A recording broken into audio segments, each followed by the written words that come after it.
service. But expressed through this pain is a deep spiritual truth, that service in separation is indeed greater than personal service. We are cautioned that unless one is perfectly anxious to inquire about the way of perfection, that there's no necessity of approaching a spiritual master. Guru Krishna Prasada by Bhakti Lata Beach. It is only by the grace of Guru and Krishna that one can enter into devotional service. So there's no difference in devotional service that we engage every day in our lives in this material world and the devotional service rendered in Goloka Vrindavan.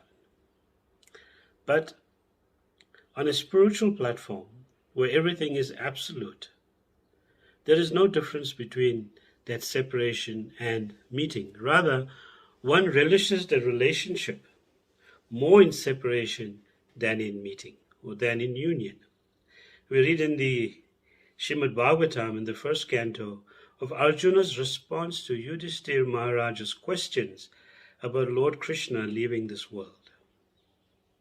Arjuna is speechless due to grief caused by separation from Lord Krishna. It's described that Arjuna's mouth and his heart had dried up. He could not speak. Tears of grief smeared his eyes. He was remembering Krishna's, the many occasions he had to associate with Krishna as his well-wisher, as his benefactor, as his intimate family friend, as his chariot driver.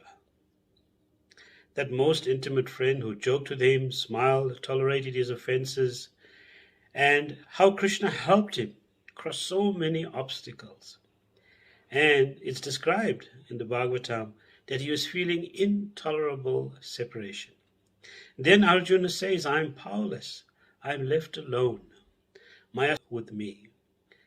Today, as we reflect on the passing of His Holiness Srila Bhakti Charu Maharaj, many of us may feel like this. He was so personal. Many of us shoulder very difficult times. He joked with us and charioteered our lives in so many different ways. Today, many of us might feel that great sense of loss, unbearable loss. But knowing Maharaj, who is now in the eternal association of Lord Krishna, that Krishna who is the reservoir of all beauty, whose moon-like face is like the drinking vessel of all the beauty of this world. Krishna's glories exceed the number of atoms on the earth, but most of all, the Lord's pressing desire is that He wants us all to come back home, back to Godhead. So knowing Maharaj, He would want us to join Him and stay with Him forever. We have to give up, of course. To do that, we have to give up fiddling around with material nature, become spear-tipped in advancing. And these things were very important to Maharaj, that pinpoint, focused attention on devotional service.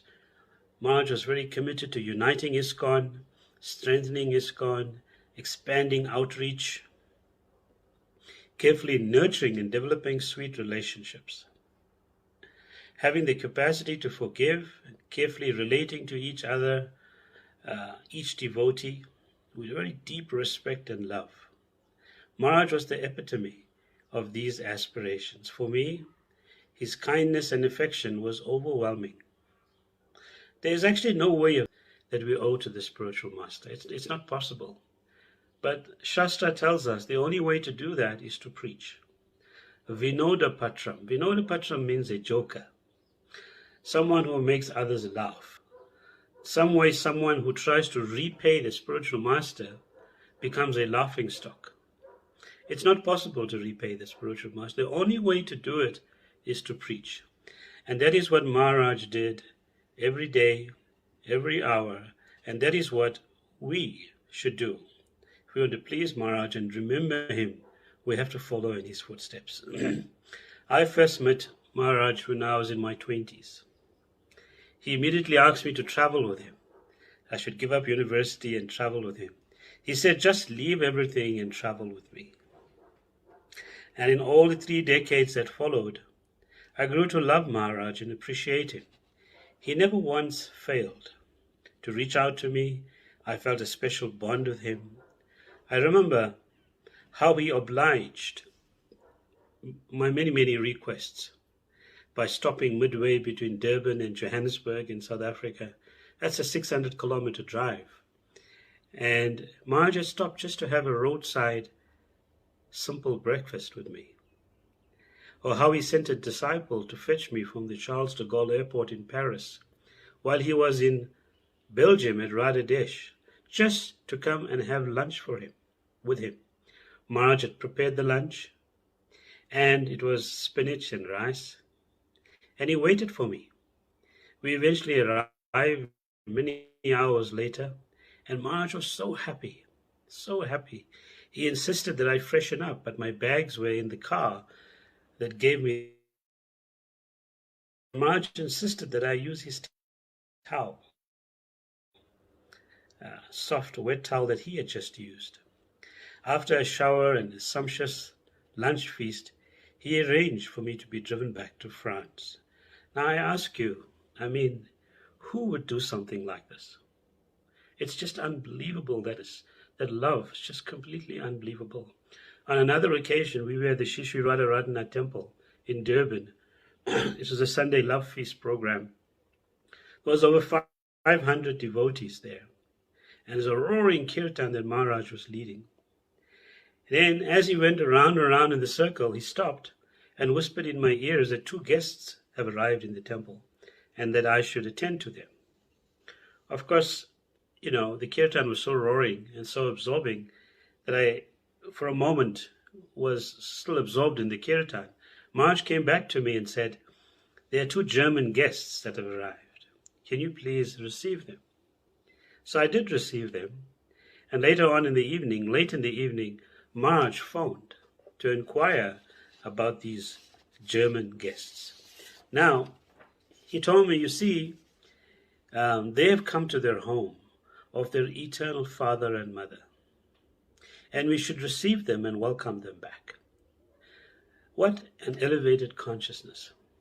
Such deep love and care for somebody he only noticed from the corner of his eye, who had entered the temple room during a Sunday feast program.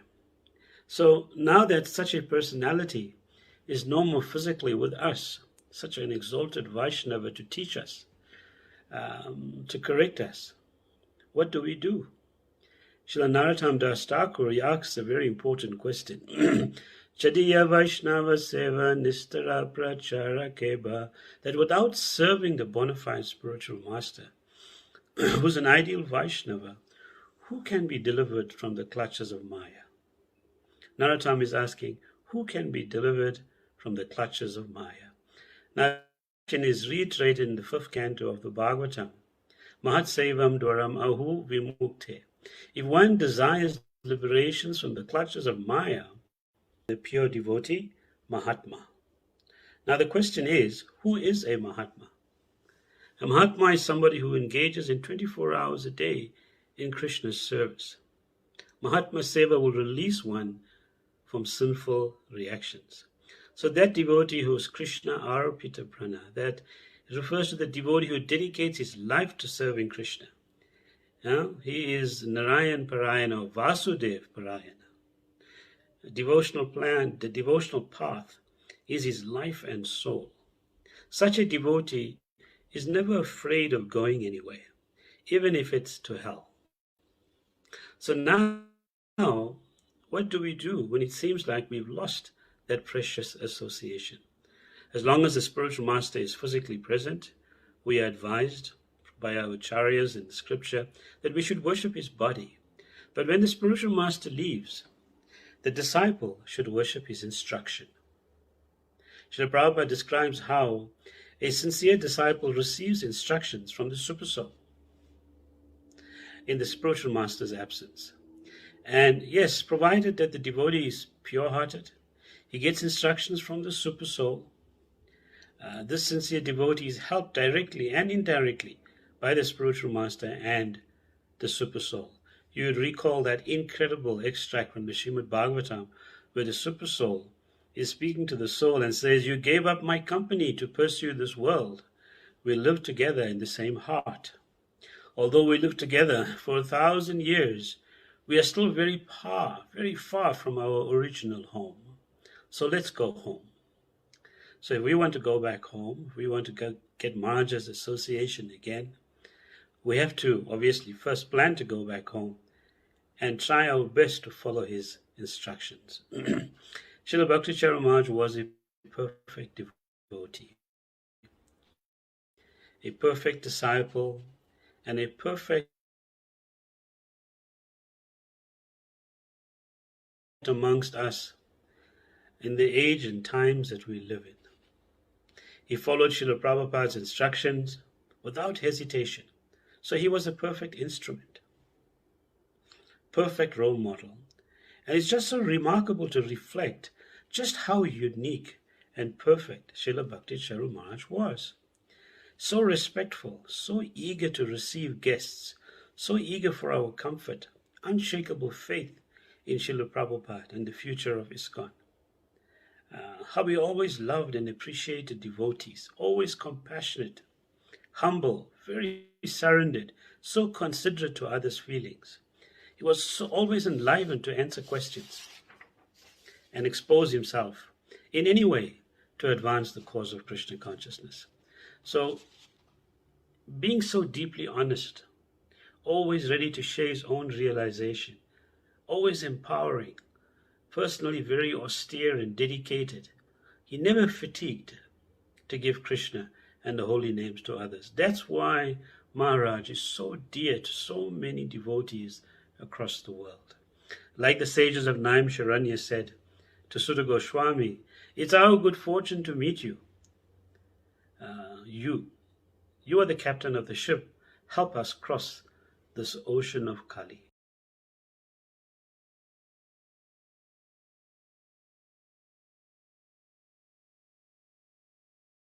He makes the point that the order of the spiritual master is the life and substance of the disciple. Life and substance of the disciple. And at this time, we can also reflect on the sacred words of Srila Bhaktisiddhanta Saraswati Thakur in this regard, who made a very powerful statement. He said, "If to carry the command of the Vaishnava Guru, I have to be arrogant and brutish, or suffer eternal perdition, I am prepared to welcome such eternal damnation, and even sign a contract to that effect. I will not listen to the words of malicious persons in lieu of the command of Srila Gurudev. I will dissipate with indomitable courage and conviction the current of thoughts of the rest of the world, relying on the strength derived from the lotus feet of Sri Gurudev. I confess to this arrogance." Hare Krishna. So here we have it, the importance of carrying the command of the spiritual master. Even if we feel some handicap, some inadequacy, we've had some disagreement, we must do our best to honor the instructions given to us individually and collectively. So on this very auspicious day, on the disappearance anniversary of Srila Bhakti Charu Maharaj, I first of all offer my prostrated obeisances to each of Maharaj's disciples across the globe. You carry the hope of everything Maharaj desired and aspired for. And I offer my heartfelt gratitude and respects to my ever well-wisher, His Holiness Srila Bhakti Charu Swami Maharaj, who had unflinching devotion to Srila Prabhupada and Krishna, who came to us by Srila Prabhupada's grace and has returned again to be in the shelter of Srila Prabhupada and Lord Krishna, and who is patiently waiting for us to again join him in the association of Srila Prabhupada. Srila Bhakti Charu Swami Maharaj ki jai, Srila Prabhupada ki jai, Ananta Koti Vaishnav Vrinda ki jai, Gaur Premanandi, Hari Hari Bol, Hari. Hare Krishna. Hare Krishna. Thank you very much, Govardhan Prabhu, for making such a wonderful, like you mentioned about and serving in separation or union, and you very nicely mentioned the example of Arjuna remembering Krishna. And it happened like when we are apart from each other, when we are at distance from each other, then the remembrance is increased. You mentioned about the pinpoint focus committed to uniting people, devotees, always thinking for expanding Srila Prabhupada's ISKCON, relationship among devotees. You are telling that there is no way to pay this debt of the spiritual master, but only offering can be preaching. We should preach on behalf of the spiritual master. And you mentioned about how unbelievable kindness and love he showered to everyone who met him. And you mentioned your example. He personally cooked and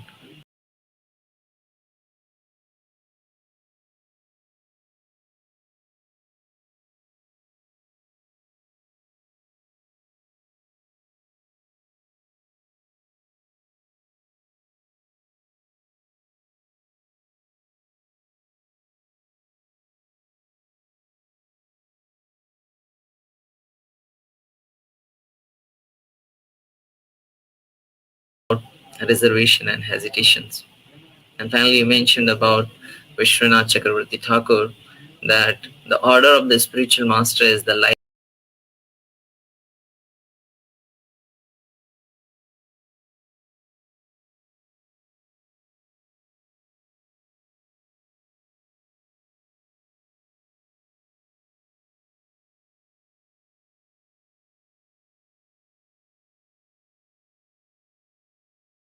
Swami left his teaching job in 1980 in order to become a full-time member of Hare Krishna community in Amsterdam. He returned to his native Belgium, where in 1986 he took up the post of temple president at the devotee community known as Radha Des, one of the India ISKCON's most significant European establishment. And if you want to understand of Prabhu in ISKCON, then we can see that how this Radha Des community was grown.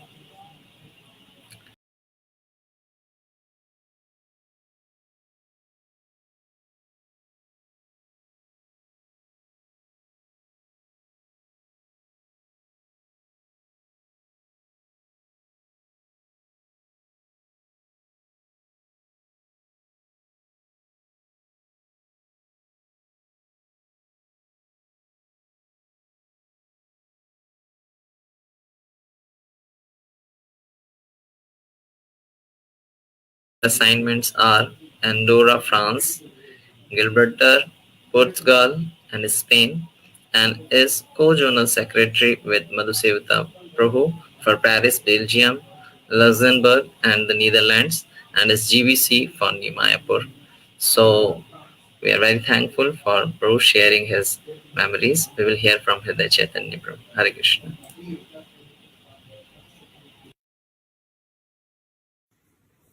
Hare Krishna. Thank you for allowing me to speak a few words on His Holiness Bhakti Charu Swami, with whom I had a strong connection. My history is that I joined in 1980, and I went the first time to India, to Mayapur in 1986 during the festival of Lord Chaitanya Mahaprabhu. At that time, Bhagavan Prabhu was our guru, he was our TBC, and in Mayapur there was a huge festival with the 500th anniversary of Lord Chaitanya Mahaprabhu. So I may have seen His Holiness Bhakti Charu Swami at that time, but I did not connect with him on a personal level at that time. So 1986 was a very turbulent year.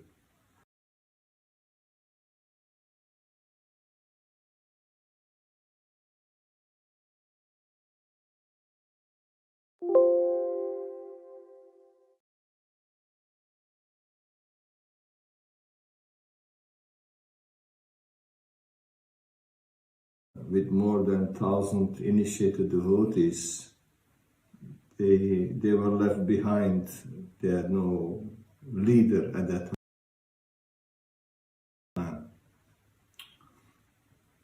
So then, naturally, some devotees even reflect that Lord Chaitanya Mahaprabhu, on his 500th anniversary, he made arrangements to make some changes in ISKCON. So then 6 months after Bhagavan Prabhu left, and there was the next annual GBC meeting in Mayapur, and His Holiness Bhakti Charu Swami was requested to become a GBC for the UK, a GBC for Belgium, and a GBC for Kolkata. At that time, Jagopal Prabhu, the local leader from Radhadesh, and Bhattu Gopal Prabhu, they both were in Mayapur at that time, and they briefly met with Maharaj, and they came back with a message that Bhakti Charu Swami is going to be our GBC.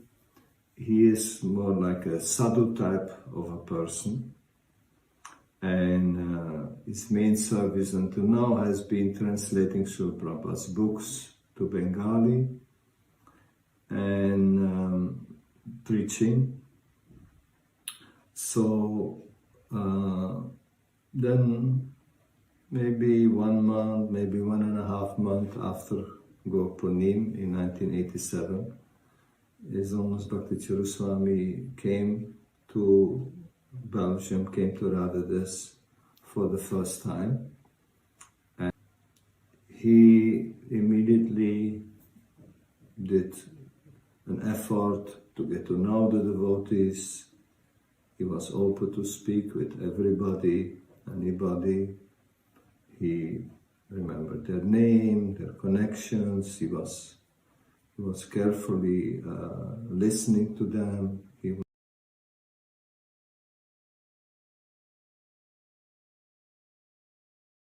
was establishing a friendship with everybody.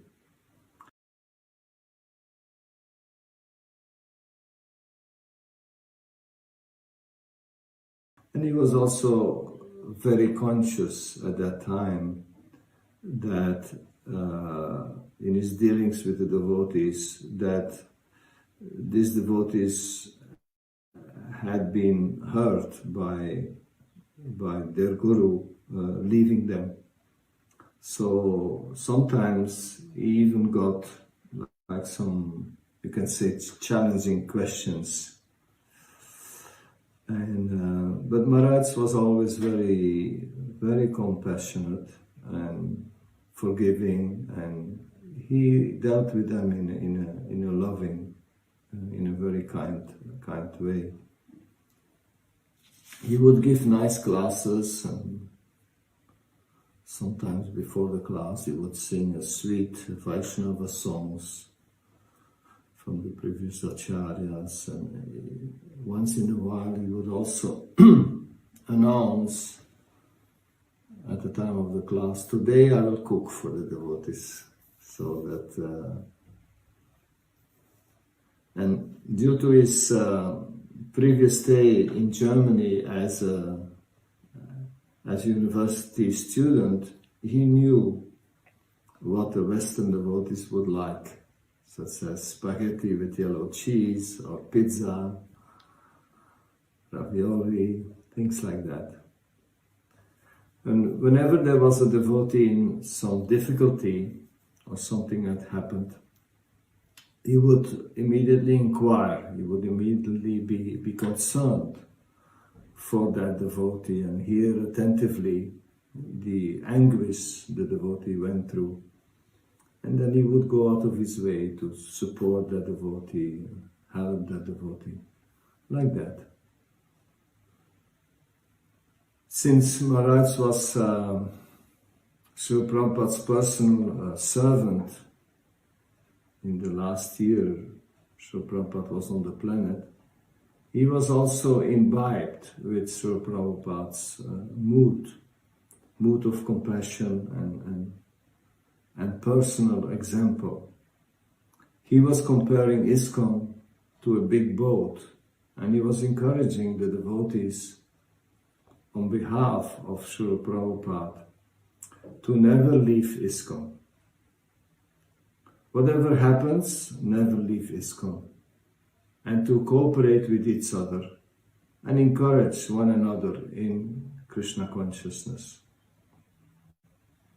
That was an important mantra that His Holiness Bhakti Charu Swami repeated, reminded the devotees regularly that there will be difficulties in this world, that's inherent with this world, but never leave ISKCON.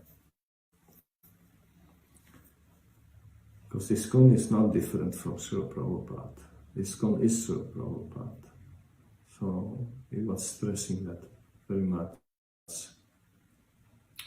Maharaj was a real Vaishnava, and his behavior was outstanding. He was like the embodiment of, you can say, of Vaishnava etiquette.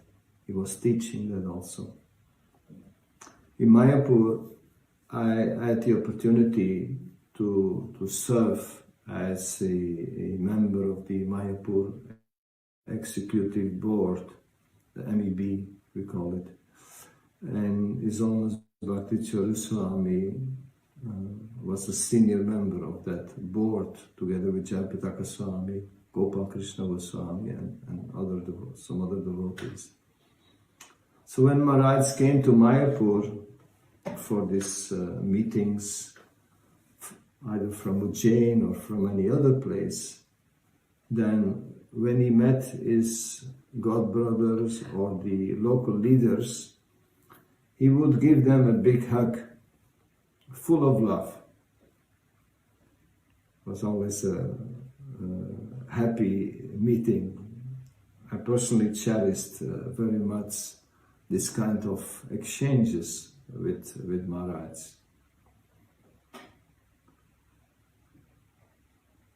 From the beginning, His Holiness Bhakti Charu Swami was always like a father for me.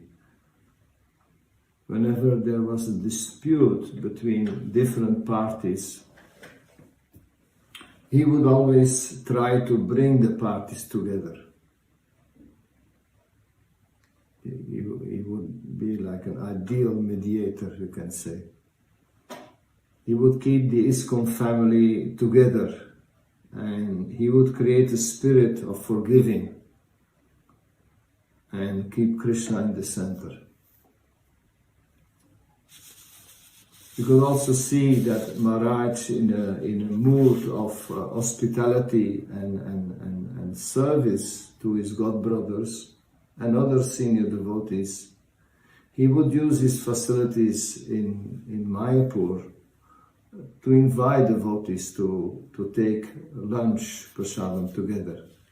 Sometimes few devotees, sometimes 10, sometimes 15, sometimes 20 devotees would be invited. And he had an excellent team of disciples, with one or two amongst them were really good cooks. And they would cook excellent prasadam, either Bengali dishes or Italian dishes were served nicely, very nicely, and very attentively also, to the full satisfaction of the invited devotees, the invited guests. Besides looking after many disciples, His Holiness Bhakti Charu Swami, he established from scratch, and actually in a very short time span, few years, he established a very beautiful temple project in Ujjain. He was also, even up to recently, teaching courses in the GBC college, giving seminars, organized regularly gatherings with his devotees. He was also GBC for South Africa, Kolkata, Mayapur, etc. And he was a very inspiring and accomplished traveling preacher, always speaking about the glories of Srila Prabhupada and Krishna. So I'm dearly missing his association. His Holiness Bhakti Charu Swami Ki Jai. Thank you. Hare Krishna. So, thank you very much, His Grace Hridaya Chaitanya Prabhu, for sharing your memories. Like you discussed about how he was so actively involved in uniting ISKCON, just like ISKCON was passing through difficult phase, and he took the lead with other devotees and worked for uniting it. About how he used to come to other days, and he used to ask them that I will cook and I will serve you, and he knows perfectly how to please the devotees by feeding them prasad. He mentioned about his important mantra that he repeatedly chanted: never leave ISKCON, encourage each other. There will always be difficulty, leave ISKCON.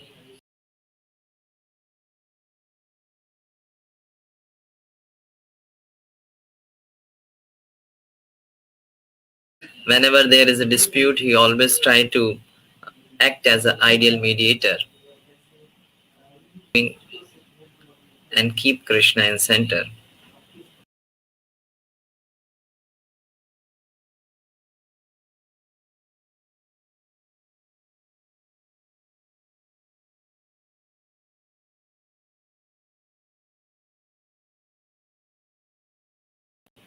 You mentioned about his mood of hospitality and how he used to invite different devotees to his personal facility and used to serve them with his excellent devotee team, who used to cook prasadam very attentively and used to serve with full satisfaction.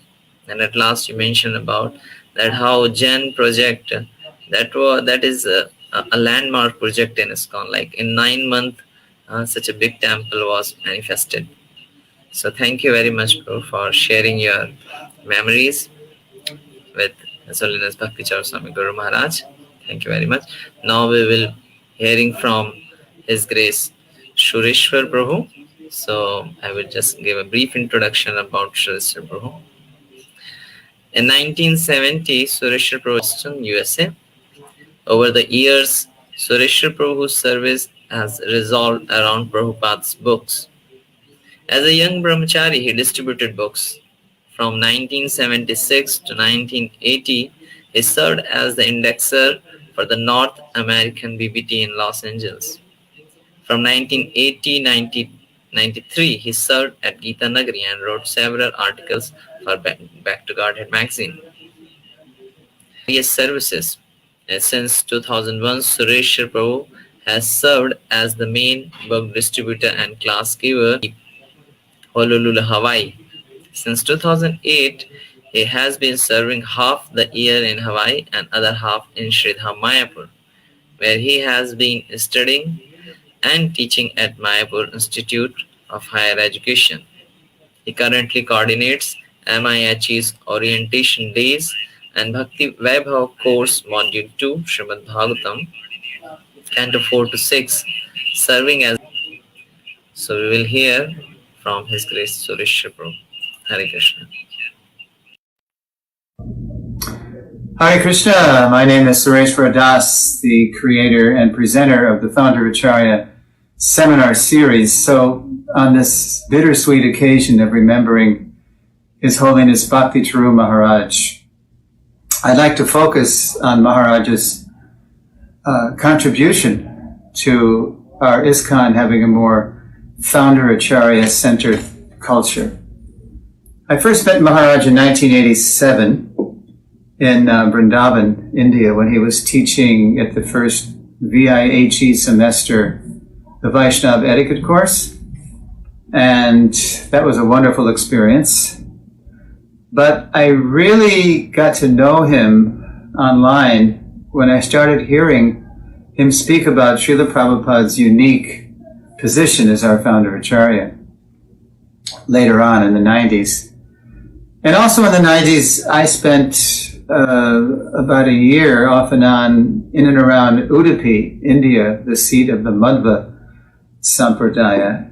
And by then, ISKCON had more or less recovered from the zonal Acharya debacle of many gurus imitating Prabhupada's position as founder Acharya. So we were moving away from what I like to call Dikshism, which means the